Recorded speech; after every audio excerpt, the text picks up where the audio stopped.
As far as trips over the Himalayas, and what we were doing there was hauling gas from the Assam Valley in India into Chengdu, China, and Kunming, China. And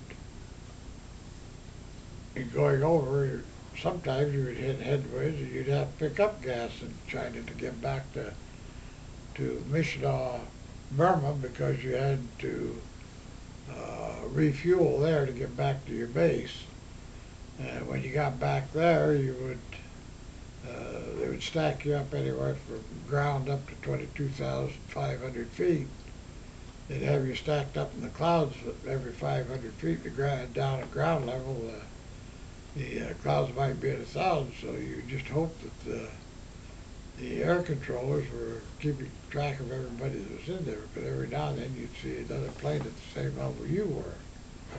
And then you didn't run into too much of the way where by the time we were there, you didn't have to worry too much about the Japanese, because they were pretty well taken care of in the area. But before that, of course, they had to fight off the Japanese as well. But when we got over there, late way, we got over there in April, and of course the war was over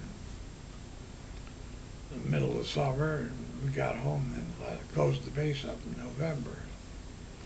And the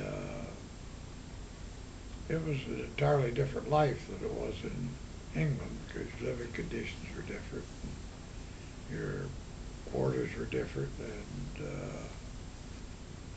everything about it was different. But one thing that made people, so those people who'd been there a long time were unhappy, because they were all corporals so far as the radio operators. Those of us that had been in Germany and floor missions there that were transferred in there were all tech sergeants, and so the difference in rank was big, and they didn't appreciate that very much. Now, did you ever get shot at? We never got shot at on our trips over the Himalayas. Did it ever strike you as a little bit crazy that you're in these planes filled with gasoline? And Oh, sometimes you thought about it, especially if we'd have to hit an ice or a cloud top and catch ice. And the pilot one time told the engineer to go back and pull the release valve, get rid of the tanks, and came back and the handles were in his hand, but the tanks were still in the bomb bays because the handles broke off. So, but fortunately, we had a good experienced pilot, and he was able to keep us from going into the mountains. Plane 5 minutes behind us, it did go into the mountains, but we were able to stay out of them. And like you said, the living conditions were a lot different. When you went into the cities, was there more of a, well, obviously there'd be a big cultural gap between England and India and China.